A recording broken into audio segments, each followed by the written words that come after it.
Rénarc. Radio J. Radio J. Le 10-11.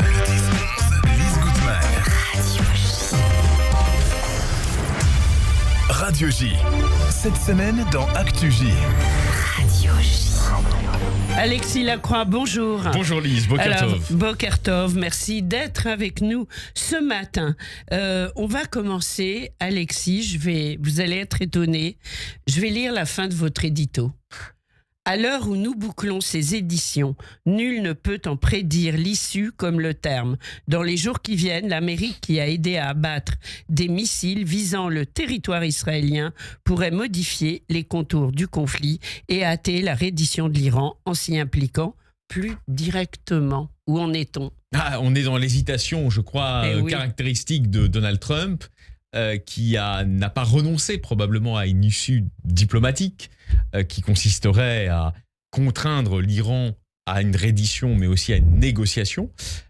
Et en même temps, il voit bien qu'il y a des attaques particulièrement létales contre l'État d'Israël. On pense notamment, bien sûr, aux patients de l'hôpital de Beersheva. Oui, l'hôpital Soroka, qui est aussi l'hôpital des Bédouins du Negev. Je tiens à le dire parce que c'est important. Absolument, c'est très important, Lise, vous avez raison. Et donc, effectivement, je pense qu'on est à un moment d'hésitation et on est aussi à un moment où beaucoup de gens, psychologiquement, se préparent à une guerre qui peut durer plusieurs semaines, manifestement. Car les buts de guerre ne sont pas encore totalement atteints. Ils sont en partie atteints, attention, le régime iranien est très affaibli, mais il n'est peut-être pas au bord de l'effondrement. Et les activités d'enrichissement atomique, qui sont à 800 mètres sous terre à peu près, sont quand même plus difficiles à atteindre. Donc on en est là. On compte un peu sur les Américains. Et sur leurs bombes. Bien sûr, mais c'est vrai que le tribut payé par la population israélienne dans cette guerre est élevé, incontestablement. Tout à fait. Incontestablement. Oui. Alors, c'est vrai que l'actualité se précipite tellement que c'est la raison pour laquelle je voulais lire la fin de votre édito. Alors, mais on verra dans les jours qui viennent. Effectivement, bien sûr. Je pense qu'il y a là, pour le coup, je pense qu'il y a des discussions rapprochées entre le gouvernement israélien, Benjamin Netanyahou, son entourage, et la Maison-Blanche. C'est une évidence. Bien sûr. Sur l'issue à donner à cette opération qui était indispensable, mais qui doit effectivement aujourd'hui parvenir à ses fins. Alexis Lacroix à la une d'Actu J, en énorme, un drapeau d'Israël. Merci Israël, pourquoi ? Eh bien, parce que selon la formule de Friedrich Merz, le chancelier allemand, Israël fait au fond le sale boulot que le monde peut-être n'a pas voulu faire, ou en tout cas on n'envisageait pas de faire dans l'immédiat. Et incontestablement, cette guerre, qui est une guerre juste, toutes les guerres ne sont pas des guerres justes, mais c'est une guerre juste, est une guerre contre un régime thanatocratique, un régime de mort, de dévastation, de destruction, qui fait peur aussi, il faut dire les choses comme elles sont, non seulement à la communauté internationale dans sa globalité, mais plus précisément à beaucoup d'États arabes qui ne souhaitent pas, à juste titre, que l'Iran, des mollahs, accède à la capacité atomique, c'est-à-dire en clair, et la bombe atomique. Vous voyez, c'est une perspective qui, pour la région, serait un facteur de déstabilisation absolue, pas seulement de prolifération, comme on le dit, mais de déstabilisation, à partir du moment où ce régime qui est un régime fanatique, fondé sur ce qu'on peut appeler le fascisme-islamisme. Là, je parle sous le contrôle de Pascal Baquet. Qui est en studio avec nous, mais que vous ne voyez pas à l'antenne, puisqu'il est mon prochain invité. On va le voir dans un instant. Mais effectivement, à partir du moment où ce régime fascislamiste aurait la bombe atomique, il y aurait une donne qui serait changée dans la région et qui serait changée en mal. Et donc, beaucoup d'acteurs arabes ne vont pas forcément le dire ou applaudir publiquement. C'est exactement ce que dit Éric Danon dans votre journal. L'ancien ambassadeur de France en Israël. Qui dit beaucoup se réjouissent en silence de l'opération. C'est exactement... Bien sûr, mais vous savez, aussi bien dans le Golfe, l'Arabie Saoudite évidemment, les Émirats, mais aussi la Jordanie, l'Égypte, etc., applaudissent plus ou moins secrètement cette opération, en espérant qu'elle parvienne à se faire, pas forcément d'ailleurs au renversement du régime, mais à l'élimination de ce programme nucléaire qui est difficile aujourd'hui à atteindre, mais qui est particulièrement dangereux pour l'avenir de la région, c'est une évidence. Alors, par ailleurs, vous voyez, vous avez un moment qui sera sans doute après cette guerre, qui sera probablement de poursuite de cette recomposition régionale qui avait été entamée en 2020, vous vous en souvenez, avec les premiers accords d'Abraham.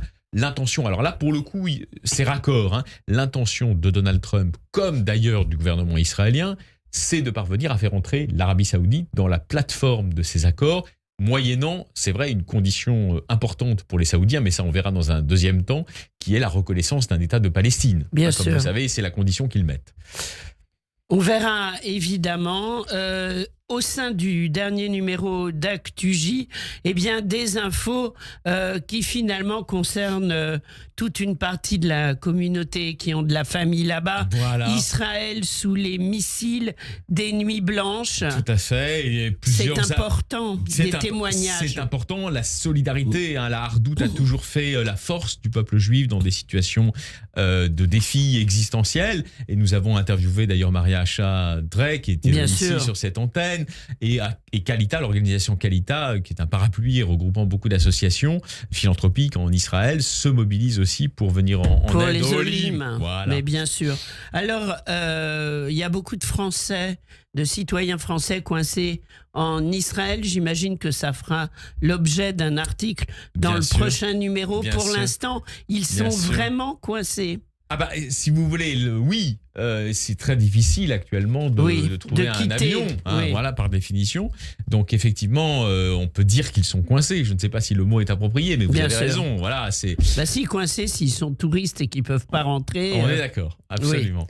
Alors, un très gros dossier également, dans lequel sont interviewés Muriel Waknin-Melki et Oudi Charles Bloch à propos de cette jeune fille de 12 ans qui a été violée. Pourquoi finalement y consacrer 2 pages? Ah, alors Je bah, me suis posé la question. Même vous si savez- c'est important, même si c'est horrible et même si on doit en parler, bien sûr. c'était survenu donc à Courbevoie, Oui, donc dans les Hauts-de-Seine, une ville des Hauts-de-Seine, plutôt cossue d'ailleurs. Hein, bien bon. sûr. Et effectivement, si vous voulez, ça n'est pas un fait divers, c'est un fait de société. On Hein, est d'accord. qui se réfère à une augmentation des violences antisémites, et notamment au sein de la jeunesse, puisqu'on voit bien qu'il y a de plus en plus d'agressions antisémites dans les collèges, dans les lycées, etc.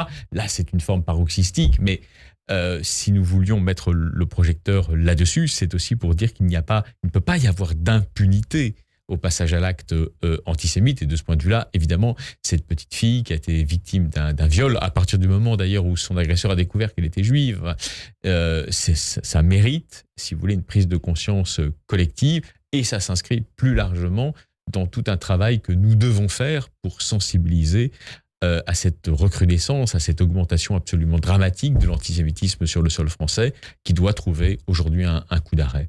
Bien sûr. Alors, un article, somme toute, très passionnant sur le déroulé du procès, mais peut-être le principal, c'est ce que vous avez écrit qui m'a marqué. Elle s'est adressée à ses agresseurs en les regardant. Eux baissaient la tête. Tout à fait. Ça résume tout. Ça résume tout. Bon, et puis, Yonatan Arfi réélu, un événement. Ah oui, si vous voulez, un événement parce qu'il a fait un travail de Donc, à la tête du CRIF, je le rappelle. Bien Oui. sûr, il a fait un travail, si vous voulez, de rassemblement des sensibilités dans un moment très difficile, consécutif au 7 octobre. Maintenant, effectivement, il y a d'autres enjeux et il y aura, pendant sa 2e présidence, il y aura 2 échéances électorales importantes en France, les municipales de mars 2026 et les présidentielles du Mais oui. printemps 2027. Ce sera évidemment des moments de débat au sein de la communauté et on peut penser que le CRIF prendra sa part justement à cette discussion civique, publique, indispensable, justement, qui reflète la vitalité démocratique du judaïsme français. Magnifique. Pour s'abonner, on tape actuj.com, c'est important. Il faut soutenir le journal Je en vous ai ces fait du temps teasing pour troublés. l'arrivée de, Et vous de m'avez notre fait- ami l'écrivain et Voilà. philosophe Pascal Baquet. Et alors. vous nous avez fait du teasing, ce dont on vous remercie. Alexis Merci, Lacroix, Charlize. rendez-vous la semaine prochaine, Avec même joie. heure, même studio. Avec joie, Merci. avec joie.